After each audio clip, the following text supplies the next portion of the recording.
My jealous cousin slapped me at the courthouse gate, choked and cuffed me, spitting, filthy animal, family disgrace. My dad just stood there. 5 minutes later, he was stunned to see me sitting in the judge's chair. Emotional hook. First 10 seconds. Can you imagine being publicly slapped, choked, and called a filthy animal by your own cousin right outside a courthouse, while your father just stands there, watching? My dad didn't lift a finger. 5 minutes later, he was utterly stunned when he saw me sitting in the judge's chair. What the hell happened next, right? My name is Shannon, and at 31, I became the youngest judge in our county's history. But you won't find a single family photo of that moment. No celebratory dinner, no proud shouts. Growing up, my father barely acknowledged my existence, and my cousin, Alicia, was determined to outshine me at every turn. My journey to that bench? It was incredibly lonely. I never, ever expected that my greatest professional triumph would collide with such raw, public family drama. When Alicia slapped me, just moments before I was sworn in, my father just watched. Neither of them knew what was coming. I grew up in a small town where everyone knew everyone's business. My dad, Thomas Walker, was a respected businessman, but at home? He was an emotional brick wall, especially with me. My mom, Elizabeth, she was the buffer, the one trying to bridge the massive gap between his cold expectations and my desperate need for his love. She was my champion. She celebrated every little achievement. But when I was 12, she died after a brief battle with cancer. And just like that, everything changed. Our house, which had once held a fragile warmth, became a frozen mausoleum of unspoken words. With Mom gone, the difference in how my dad treated me versus my cousin Alicia became impossible to ignore. Alicia, my Aunt Patricia's daughter, lived just blocks away.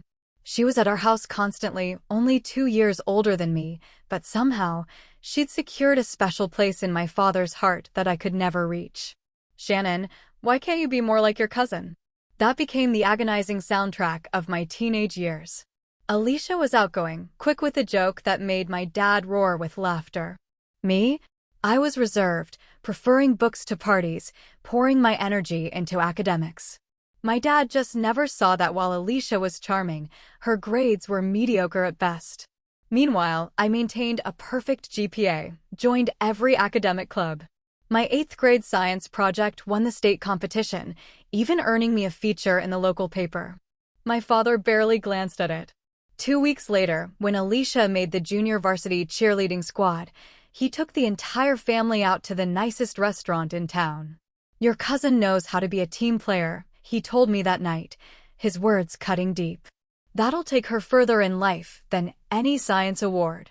As we got older, Alicia's jealousy simmered, then boiled over. She'd make cutting remarks about my boring focus on school. Once, she spilled soda all over my study notes the night before a huge exam. Another time, she outright lied to a boy I liked, telling him I'd said terrible things about him.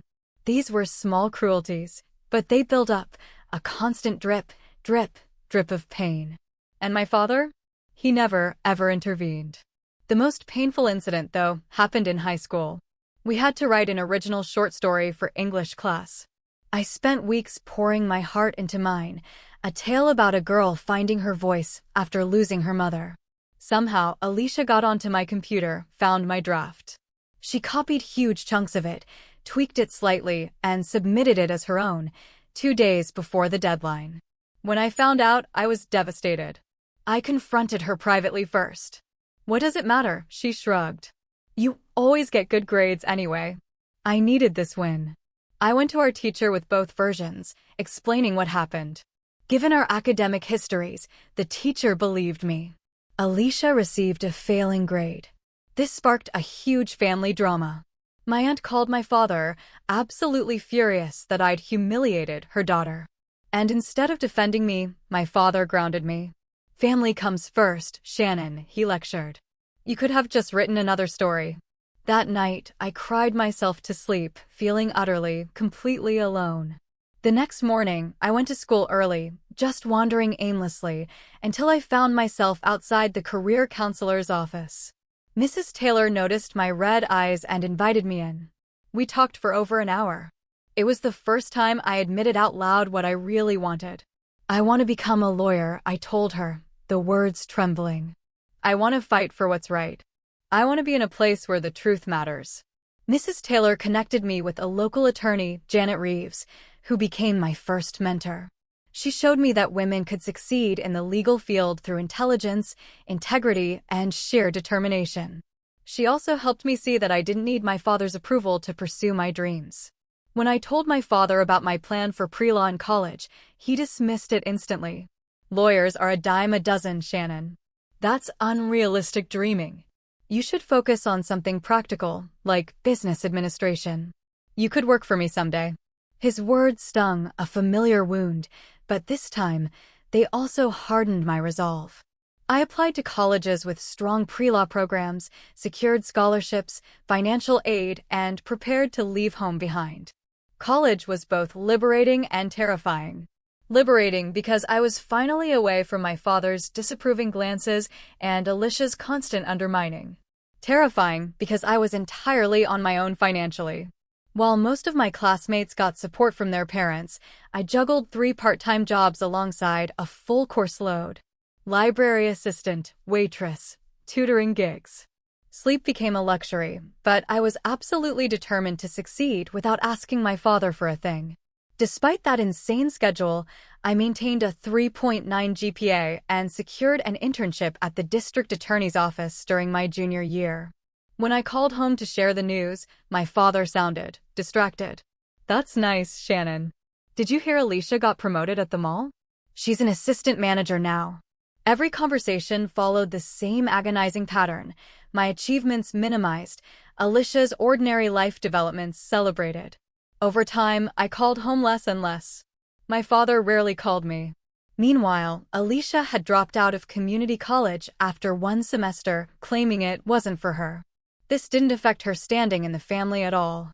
My aunt and father continued to praise her street smarts and people skills, providing her with both emotional and financial support. When Alicia needed a car, my father co-signed her loan. When I needed new winter boots because mine had holes, he suggested I budget better. The contrast was painful, an open wound, but it pushed me to build a new support network. I formed close friendships with classmates who shared my ambitions and values. Most importantly, I met Julia during my senior year. We were debate partners in a constitutional law seminar. She was brilliant, funny, and fiercely loyal. She became the sister I never had. Julia was the first person I told when I received acceptance letters from 3 law schools, including one with a substantial scholarship. She celebrated with me, buying champagne with money she didn't have. When I called my father with the news, he sounded almost annoyed. Law school? That's at least 3 more years of not earning a real income, Shannon. Are you sure about this? I sent letters home occasionally during my first year of law school, sharing stories about my classes and professors. Most went unanswered. The few replies I received were brief, impersonal, often including updates about Alicia that I hadn't asked for. During winter break of my second year, I decided to go home for Christmas, clinging to a sliver of hope that time and distance might have softened the family dynamics. Julia urged caution. Don't expect too much, she warned. People don't change overnight. She was right. The holiday gathering at my aunt's house was a disaster. Alicia, now 25 and a salon receptionist, dominated the conversation with exaggerated stories about celebrity clients. When relatives asked about my studies, Alicia quickly interjected with a dramatic tale about a customer who had supposedly left her a $100 tip. Later that evening, I overheard Alicia talking to our cousin William in the kitchen. Shannon thinks she's so special with her fancy law school, she sneered. But did you know she had to take out massive loans? She'll be in debt forever. Plus, I heard she's barely passing her classes. Neither statement was true. My scholarship covered most of my tuition, and I was in the top 10% of my class. When I confronted Alicia, she just laughed it off as just a joke, but the damage was done. William looked at me differently for the rest of the night. The final straw came when my father pulled me aside before I left. Alicia mentioned you've been struggling in school, he said, his voice flat. There's no shame in coming home and taking a more practical path. I was stunned. Dad, I'm not struggling. I am excelling. Why would you believe her over even asking me? He just shrugged. Alicia's always been straightforward. You tend to exaggerate your accomplishments. I left the house that night and checked into a hotel. The next morning, I drove back to campus 2 days earlier than planned. On that long, solitary drive, I made a decision that would reshape my entire life. I would create distance from the people who couldn't celebrate my success. I would build my own path. During my final year of law school, I focused entirely on my future. I joined the law review, participated in moot court, and secured a prestigious clerkship for after graduation. When professors and colleagues began to recognize my potential as a rising legal talent, I didn't call home to share the news. The gap between my family and me had grown too wide to bridge with phone calls. I graduated with honors, and Julia was there, cheering loudly as I walked across the stage. My father and Alicia were noticeably absent, despite having received invitations. That night, as Julia and I celebrated with our classmates, I realized I had created a new family, one built on mutual respect and genuine support. My early career as a public defender was challenging but deeply fulfilling. I represented clients who couldn't afford legal counsel, often facing overwhelming odds in a system that seemed designed to work against them. The hours were long, the pay modest, the emotional toll significant. But for the first time in my life, I felt I was exactly where I needed to be. Within 2 years, I had built a reputation for thorough preparation, ethical conduct, and genuine concern for my clients. Judges noticed my work ethic. Prosecutors respected my legal arguments, even when they disagreed. Senior attorneys started assigning me more complex cases. One of those cases brought me to the courtroom of Judge Eleanor Thompson, a formidable presence on the bench, known for her sharp intellect and limited patience for unprepared attorneys. After watching me successfully argue a difficult motion to suppress evidence, she asked me to stay after the hearing. "You have potential, counselor," she said, studying me over her reading glasses. "Have you ever considered aiming for the bench someday?" The question caught me completely off guard. The bench? You mean becoming a judge?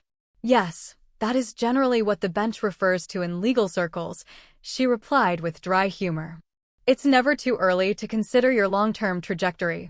This county needs more judges who understand what it's like to represent the disadvantaged. That conversation planted a seed in my mind. Judge Thompson became a mentor, inviting me to lunch, discussing legal theories and career strategies. Under her guidance, I took on cases that broadened my experience and raised my profile. One such case involved defending a young woman accused of theft by her employer, a prominent local businessman. Through careful investigation, I discovered evidence that the employer had framed my client to cover up his own financial misdeeds. The case made local headlines when the charges against my client were dismissed and the investigation turned toward her former boss. News of my professional successes eventually reached my hometown through mutual acquaintances and local media coverage.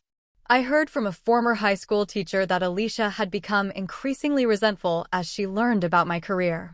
While I was building a reputation in the legal community, Alicia had cycled through several jobs, never staying anywhere longer than a few months. After 5 years with minimal contact, I decided to try reconnecting with my father.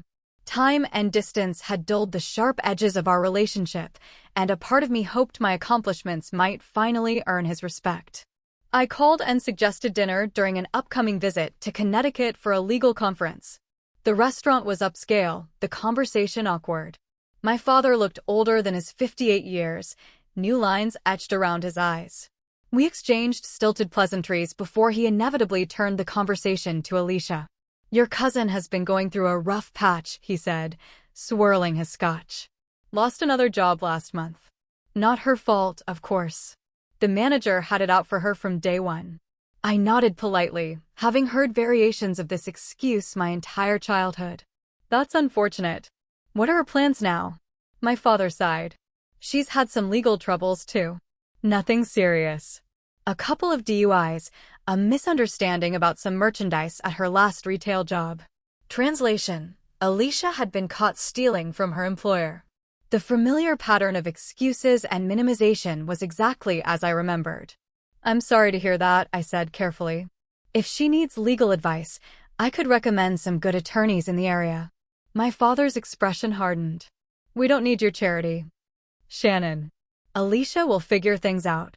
She always does." The dinner ended shortly thereafter. I left with the painful realization that some relationships cannot be repaired with time alone. We had become strangers, connected only by shared DNA and a painful history.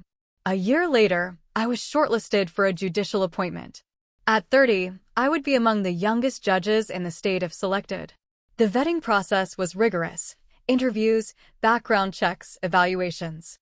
2 weeks before the final decision, the committee received an anonymous complaint questioning my character and fitness. The letter alleged I had engaged in unethical behavior as a public defender, manipulating evidence in several cases. The accusations were completely false and suspiciously detailed about my personal life in ways that suggested the author knew me intimately. Though anonymous, I had little doubt about its source. The timing, the personal details, the attempt to undermine my reputation, it all pointed to Alicia. Fortunately, my record spoke for itself. Colleagues, and even former opponents from the prosecutor's office, came forward to vouch for my integrity. Judge Thompson wrote a powerful letter of support detailing specific instances where I had demonstrated exceptional ethical judgment. The committee investigated thoroughly and found the claims to be without merit. Despite Alicia's attempt to derail my candidacy, I was appointed to the bench. The experience left me shaken, but more determined than ever to serve with integrity and fairness. The official announcement of my judicial appointment came on a crisp autumn morning. At 31, I became the youngest judge in our county's history. The local newspaper ran a front-page story: "Rising legal star Shannon Walker appointed to county court." The article detailed my education, my work as a public defender, and included quotes from senior legal community members praising my appointment. Judge Thompson was the first to congratulate me, stopping by my office with a small gift, a fountain pen engraved with my initials. "This was given to me when I took the bench 30 years ago," she said. "Now it's yours. Use it to sign orders that uphold justice." The courthouse staff organized a small celebration. Colleagues from both sides of the aisle, prosecutors I had faced in court, fellow public defenders, they all gathered to offer congratulations. The chief judge welcomed me to the family, as he called it. Family. The word triggered a bittersweet pang. This achievement should have been a moment of shared pride with those who had known me longest. Instead, the people who had witnessed my childhood were absent. Julia, who had driven 3 hours to surprise me at the celebration, noticed my momentary melancholy. "They're missing out, not you," she whispered, squeezing my hand. "We're your family now."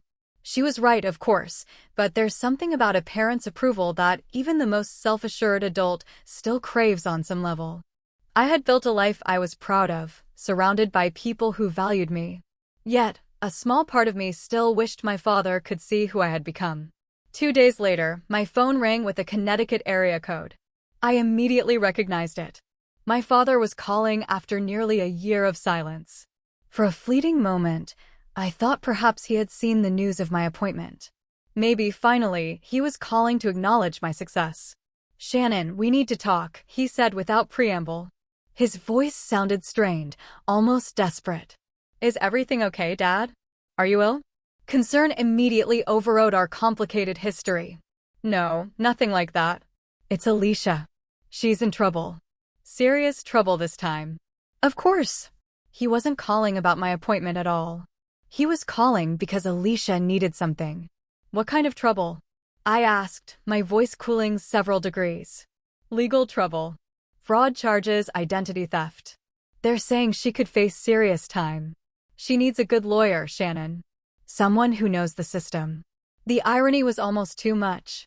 After years of dismissing my legal career as an impractical choice, my father was now hoping to leverage it for Alicia's benefit. "Dad, I'm a judge now. I can't represent Alicia or recommend specific attorneys for her case. It would be an ethical violation." Silence stretched between us, followed by a bitter laugh. A judge? Since when? The question confirmed he hadn't even bothered to search my name online in years. He had no idea about my appointment, which had been covered by legal publications and local news. Since last week, I replied evenly. It was in the news. Another long pause. Well, congratulations, he said finally, the words hollow, perfunctory. But that doesn't help Alicia's situation. Surely you can make some calls, pull some strings. That's not how this works. I have ethical obligations now that limit what I can do in situations involving family members. The most I can suggest is that Alicia contact the public defender's office if she can't afford private counsel. So that's it? You're abandoning your family when we need you? After everything we've done for you? The accusation was so outrageous I almost laughed. What exactly had they done for me besides undermine and dismiss me at every turn? I'm sorry you see it that way, Dad. I truly am. But I can't compromise my professional ethics, even for family. He hung up without saying goodbye. Later that evening, I received a call from Lisa Goldstein, a colleague in the prosecutor's office. We had faced each other in court many times and had developed a respectful, professional relationship. Her call was unusual, especially after hours. Shannon, I'm sorry to bother you at home, but I thought you should know. We filed charges today against an Alicia Walker for fraud and identity theft. Given your last name, I wondered if there might be a relation. She's my cousin, I admitted, but I haven't had much contact with her in years. I see. Well, this is awkward, but part of the case involves her apparently using someone else's personal information to open credit accounts. The victim's name is Shannon Walker. My blood ran cold. She used my identity, it appears so. The accounts were opened several years ago using an old address of yours from college. The fraud was only discovered recently when the credit card companies began collection actions. The pieces clicked into place. Years ago, I'd received strange calls from debt collectors about accounts I never opened. I dismissed them as mistaken identity or scams. Now I understood what had really happened. Her arraignment is scheduled for next Tuesday in county court, Lisa continued. Given the personal connection, I wanted to give you a heads up so you can make sure you're not assigned to the case. Thank you, Lisa. I appreciate the courtesy. After hanging up, I sat in stunned silence. Alicia had not only tried to sabotage my career with false accusations, but had actually stolen my identity years earlier. The depth of her resentment was even greater than I had imagined. I was faced with a difficult decision. As a family member of the victim myself, I should attend the arraignment to make a statement to the court. As a newly appointed judge, I needed to maintain professional distance from cases with personal connections. And as someone who had spent years trying to break free from toxic family dynamics, I questioned whether I should involve myself at all. After a sleepless night, I decided to attend Alicia's arraignment. Not as a judge, but as a family member. Despite everything, she was still my cousin. And maybe, just maybe, seeing her face consequences for her actions would be the first step toward her taking responsibility for her choices. I also hoped that being present might open a door to reconciliation with my father, who would surely be there to support Alicia. Little did I know that my decision would lead to one of the most humiliating and ultimately transformative moments of my life. Tuesday morning arrived with a kind of perfect autumn weather that normally lifts spirits. Crisp air, golden sunshine, leaves in brilliant shades of red and orange. I stood in front of my closet longer than usual, deliberating on what to wear. I wasn't appearing as a judge today, but I wasn't exactly a regular civilian either. I settled on a conservative navy blue dress with a tailored jacket, professional, but not overtly judicial. The drive to the courthouse was familiar, but my churning stomach was not. I had faced countless difficult situations in that building, tense negotiations, emotional witnesses, hostile opposing counsel. But nothing had prepared me for the prospect of seeing my father and Alicia together, especially under these circumstances. I arrived early, partly from habit, partly to compose myself. As I pulled into the judicial parking area, a security officer approached my car. "Good morning, Judge Walker," he said with a respectful nod. "I thought you weren't on the docket today." "I'm not here in an official capacity, Marcus. Personal matter." His eyes widened slightly, but he was too professional to ask questions. Understood, Your Honor.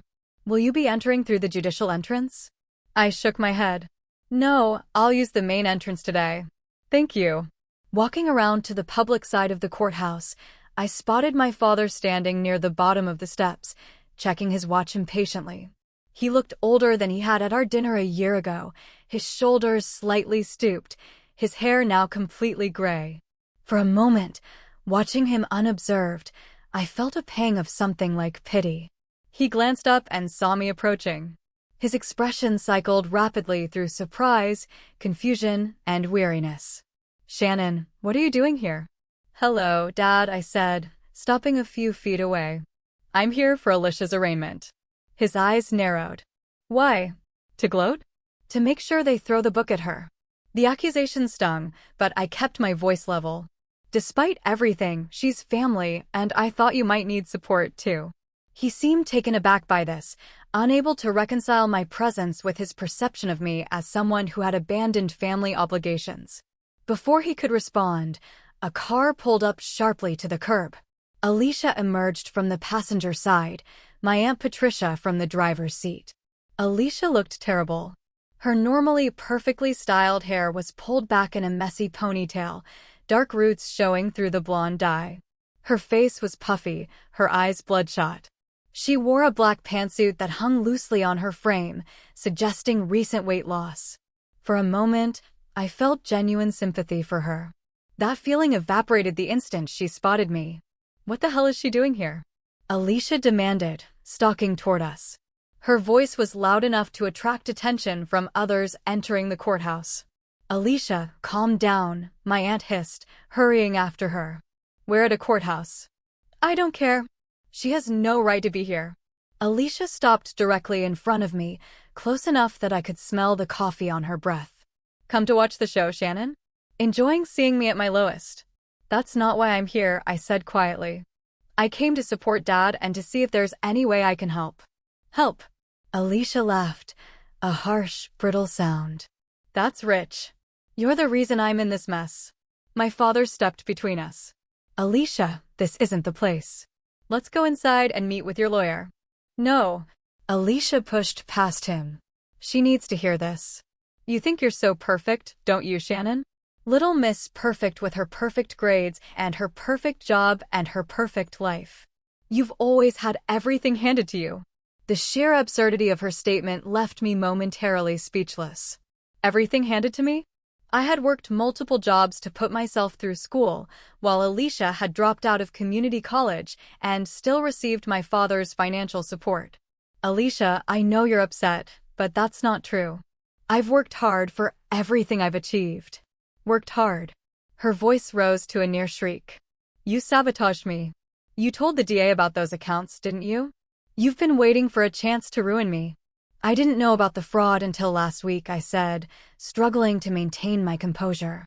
I had no idea you had used my identity. This admission seemed to push her over the edge. Liar, she screamed. Then, before anyone could react, she slapped me hard across the face. The blow was shocking, more than painful, the sound cracking through the morning air like a gunshot. People around us froze. My cheek burned, and I tasted blood where my teeth had cut the inside of my mouth. Before I could recover, Alicia grabbed the collar of my jacket with both hands, momentarily choking me as she pulled me closer to her contorted face. You filthy animal, she spat, her voice low and venomous now. You're a disgrace to this family. You think that robe makes you better than us? You're nothing. 2 courthouse security officers were running toward us now. My father stood frozen, watching the scene unfold without making any move to intervene. My aunt was pulling ineffectually at Alicia's arm, pleading with her to stop. The security officers separated us, one gently moving me back while the other restrained Alicia. Is everyone all right? The first officer asked, looking at me with concern. I recognized him as Officer Ramirez, who regularly worked in my courtroom. I'm fine, I said, straightening my jacket with shaking hands. Judge Walker, do you want to press charges? He asked quietly. Alicia's eyes widened at the word judge, and she looked at me with new understanding and pure horror. No charges, I said firmly, but I would appreciate an escort inside. Officer Ramirez nodded and began leading me up the steps. As we walked away, I heard Alicia burst into tears behind me. My father still hadn't said a word in my defense. Inside the building, Officer Ramirez directed me to a small conference room off the main hallway. Take a minute to compose yourself, Judge. Can I get you some water or coffee? Water would be great. Thank you. When he left, I finally allowed myself to feel the full impact of what had just happened. My hands trembled as I touched my stinging cheek. Tears welled in my eyes, not from physical pain, but from the public humiliation and the painful confirmation that my father would always choose Alicia over me, even when she was clearly in the wrong. I had harbored a small hope that attending today might lead to some form of reconciliation. Instead, it had only reinforced what I had known for years, but refused to fully accept. There was no relationship to salvage. In the quiet of that conference room, surrounded by the trappings of the legal system I had dedicated my life to, I finally let go of the fantasy that my family would ever see me clearly or value me appropriately. The realization was both devastating and strangely liberating. I don't know how long I sat there, trying to compose myself. The shock of the public confrontation had left me disoriented, my thoughts fragmented. I kept replaying the moment of Alicia's attack, the venom in her voice when she called me a filthy animal, and most painfully, my father's silent complicity. A gentle knock interrupted my thoughts. Lisa Goldstein, the prosecutor I had spoken with about Alicia's case, poked her head in. Shannon, are you okay? I heard there was an incident outside. I managed a weak smile. News travels fast. It's a courthouse. Gossip moves at the speed of light. She sat down across from me, her expression concerned. Security reported what happened. Are you sure you don't want to file charges? I'm sure. It would only escalate the situation. Lisa nodded, then checked her watch with a frown. Have you seen Kevin Morgan around? He's supposed to be handling arraignments in courtroom C today. No, I haven't seen him. Is there a problem? She sighed. Judge Reeves was rushed to the hospital this morning. Emergency gallbladder surgery. Kevin was supposed to cover her docket, but he's not answering his phone. A cold feeling settled in my stomach. Alicia's arraignment is in courtroom C. Yes, among about 20 other cases. Lisa ran a hand through her hair in frustration. We're trying to find another judge who can step in, but everyone's booked solid today. Court clerk Barbara Lewis appeared at the door, slightly breathless. There you are, Lisa. We have a situation. She stopped abruptly when she saw me. Oh, Judge Walker. Thank goodness. We need your help. My help? Judge Reeves is out for emergency surgery. Judge Morgan is unreachable, and we have a full arraignment docket starting, she checked her watch, in 15 minutes. You're the only judge in the building who isn't currently in court. Barbara, I said carefully, my cousin is on that docket. She's being arraigned for identity theft, using my identity. Barbara's eyes widened. Oh dear. That is a complication. Lisa interjected. We could delay the whole docket, but that means 20 people either wait all day or have to come back tomorrow. Some are in custody. I thought quickly. Let me call Chief Judge Hernandez. This requires his guidance. Judge Hernandez picked up on the second ring. I explained the situation as concisely as possible, including the confrontation outside the courthouse and my obvious conflict of interest regarding Alicia's case. I see the dilemma, he said after a moment. Here's what we'll do. You can open court and handle the administrative aspects of starting the session. Explain that you have a conflict with one specific case and will recuse yourself for that matter only. I'll send Judge Patel from my chambers to handle your cousin's arraignment specifically. He was working on opinions today, but can step in for one case. Thank you, sir. That seems like the best solution given the circumstances. One more thing, Shannon, he added before hanging up. Document everything about the incident outside. If your cousin made physical contact with you on courthouse grounds, that's a serious matter regardless of your familial relationship. Yes, sir. Barbara was waiting anxiously when I hung up. Judge Hernandez says I should proceed with opening court and handle all cases except Alicia's. Judge Patel will come down specifically for that arraignment. Relief washed over her face. Perfect. Thank you, Judge Walker. I'll have your robes brought to the judicial chambers behind courtroom C immediately. 20 minutes later, I was adjusting my robes in the small chamber behind the courtroom. My cheeks still showed a faint red mark from Alicia's slap, but it wasn't immediately noticeable. I had pulled my hair back into a tight bun and put on the judicial face I had practiced, calm, impartial, dignified. When I entered the courtroom through the judge's entrance, the bailiff called out, "All rise. Court is now in session." The Honorable Judge Shannon Walker presiding. As I took my seat at the bench, I scanned the crowded courtroom. My heart nearly stopped when I spotted my father and Alicia in the gallery. Alicia's mouth fell open in shock. My father's face drained of color as he realized who was sitting in the judge's seat. I forced myself to look away from them and focus on the task at hand. Good morning, everyone. We have a full docket today, and I appreciate your patience. Before we begin, I need to make a brief statement. There is one case on today's docket where I have a personal conflict of interest and will be recusing myself. When we reach the matter of State versus Alicia Walker, Judge Patel will temporarily take the bench to handle that arraignment. For all other matters, we will proceed as normal. The court clerk handed me the docket, and I began calling cases in order. I handled each arraignment with careful attention, explaining the charges to defendants, confirming they understood their rights, addressing bail considerations, and setting dates for preliminary hearings. All the while, I was acutely aware of my father and Alicia watching me from the gallery. With each case I handled competently and professionally, I could feel the weight of their gaze. For the first time, they were seeing me in my element, respected, authoritative, confident. After nearly an hour, we reached Alicia's case. The court calls State versus Alicia Walker, case number 2024-CR 789. As previously stated, I am recusing myself from this matter due to a personal conflict. We will take a brief recess while Judge Patel assumes the bench. I stood and exited through the judge's door, passing Judge Patel in the hallway. Thank you for stepping in, Your Honor. He nodded. No problem, Shannon. Family cases are always complicated. I waited in my chambers while Judge Patel handled Alicia's arraignment. Through the door, I could hear the muffled sounds of proceedings. I resisted the urge to peek inside. Whatever happened now was out of my hands. 20 minutes later, there was a knock at my door. Judge Patel entered, already removing his robe. All done, he said.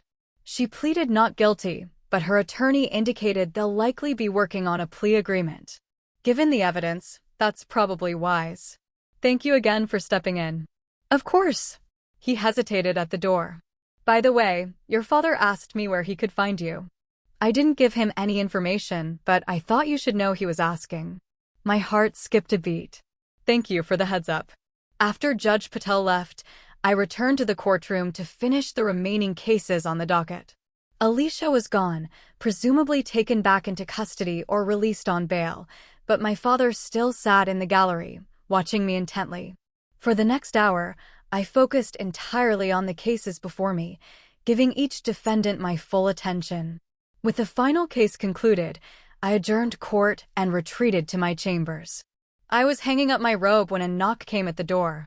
Yes, I called, expecting Barbara or another staff member. The door opened slowly, and my father stood in the doorway, looking uncertain and somehow smaller than I remembered.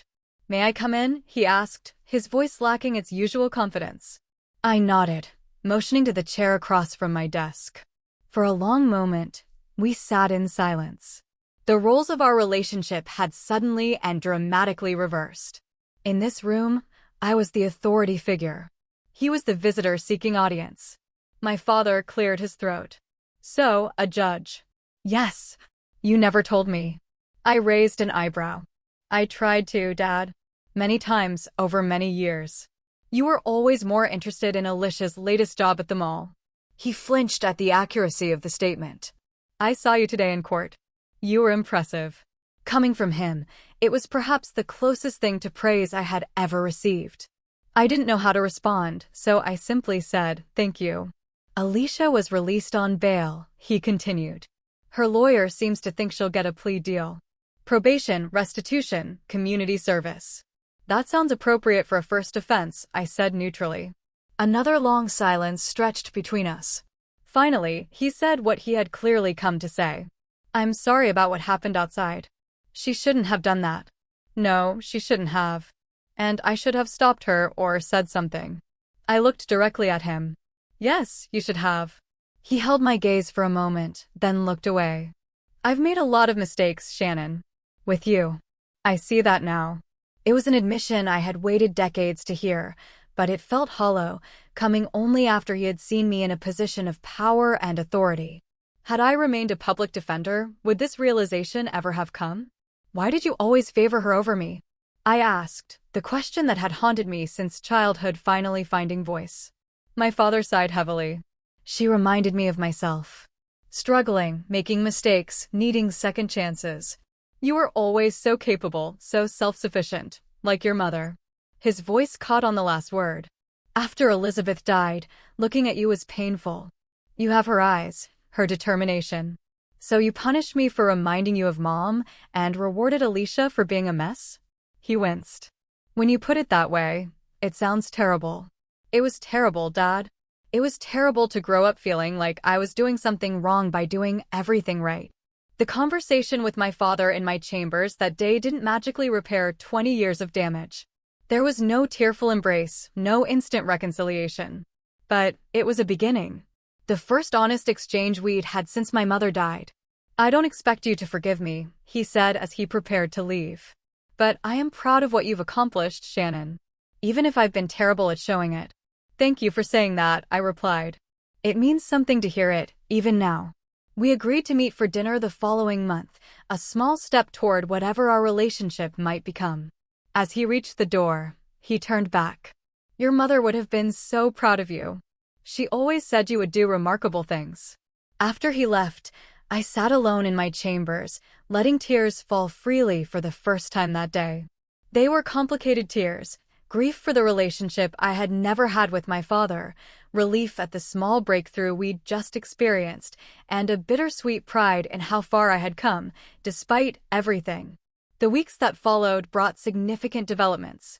Alicia accepted a plea deal, agreeing to full restitution for the money she had fraudulently obtained using my identity, 2 years of probation, and community service. The prosecutor told me that during negotiations, Alicia had expressed genuine remorse, particularly about the courthouse incident. She asked if you would be willing to meet with her attorney present, Lisa told me over coffee. I considered the request carefully. Not yet. Maybe someday, but I'm not ready for that. My decision to maintain boundaries with Alicia was part of a larger commitment to my own well-being. For too long, I had allowed the hope of family approval to influence my emotions and choices. Now, I was prioritizing my own healing. I started seeing a therapist, Dr. Rachel Martinez, who specialized in family trauma. Our weekly sessions helped me process not only the recent dramatic events, but the long-standing patterns that had shaped my life. You've been seeking validation from people who are fundamentally incapable of giving it, she observed during one session. That's not a reflection on your worth, but on their limitations. My support network proved invaluable during this period. Julia visited frequently, bringing home-cooked meals and providing the unconditional friendship that had sustained me for years. My colleagues on the bench checked in regularly, offering both professional guidance and personal support. Judge Thompson, my original mentor, took me to lunch shortly after news of the courthouse incident had circulated through legal circles. I heard you handled yourself with remarkable dignity, she said. Not everyone could maintain judicial composure after being assaulted by a family member. I didn't feel very dignified in the moment, I admitted. That's the secret of the robe, she said with a knowing smile. It's not about how you feel, it's about how you conduct yourself despite how you feel. 6 months after the courthouse confrontation, I met my father for dinner at a quiet restaurant halfway between our homes. These monthly meetings had become a tentative new tradition, each one slightly less awkward than the last. Alicia has been doing well in her therapy, he mentioned as we waited for dessert. She's holding down a job at the library, staying sober. That's good to hear, I said sincerely. While I wasn't ready to reconnect with Alicia, I didn't wish her ill.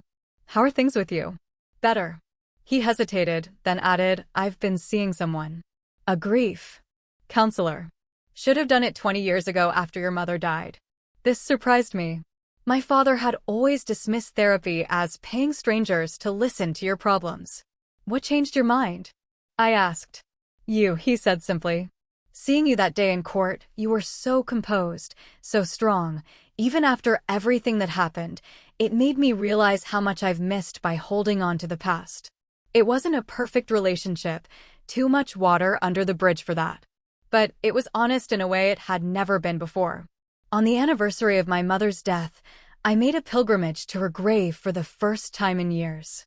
I brought yellow roses, her favorite, and spent an hour sitting beside her headstone, telling her about my life, my achievements, my struggles. "I wish you could have seen me take the bench, Mom," I whispered, tracing the letters of her name with my finger. But I felt you there somehow. One unexpected outcome of my personal journey was a new professional initiative. I started a mentoring program for young women from difficult family backgrounds who were interested in legal careers. Once a month, I invited high school and college students to the courthouse for workshops on law, professional development, and resilience. "The law saved me," I told them during our first session. "It gave me structure when my life lacked it, and purpose when I felt lost, and ultimately, a way to create justice when I had experienced injustice." Watching these young women find their voices and strengths became one of the most rewarding aspects of my life. Many of them came from situations far more challenging than mine had been. Yet, they showed remarkable determination and courage. "You're creating a legacy," Julia observed after sitting in on one of the workshops, "something that will outlast any family drama." She was right. While I couldn't change my past, I could shape my future and potentially influence the futures of others. The cycle of dysfunction that had defined my family for generations had stopped with me. As I approach my 33rd birthday, I can look back on the past 2 years with a sense of hard-won peace. The young woman who once desperately sought her father's approval has been replaced by someone who understands that true validation comes from within. I recently added a single-family photo to my office. Not the staged portraits my father preferred, but a candid shot of my mother and me at the beach when I was about 9. We're both laughing, our hair wild from the wind. Genuine joy captured in a fleeting moment. It reminds me daily of where I came from and how far I've traveled. The journey of healing is rarely linear.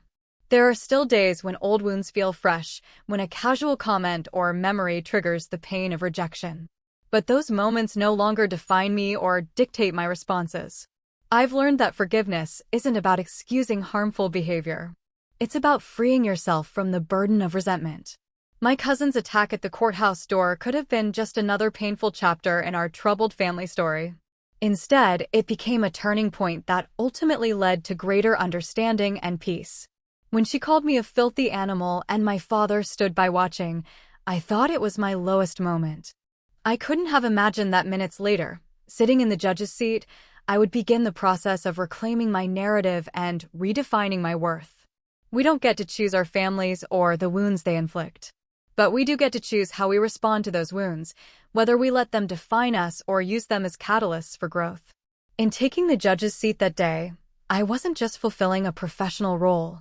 I was taking the seat of judgment in my own life, deciding what would hold weight and what would be dismissed. Call to action *, have you ever had a moment when someone's attempt to humiliate you unexpectedly revealed your own strength? Tell me what you think in the comments below. I really want to know. Thank you for listening to my journey. Take care.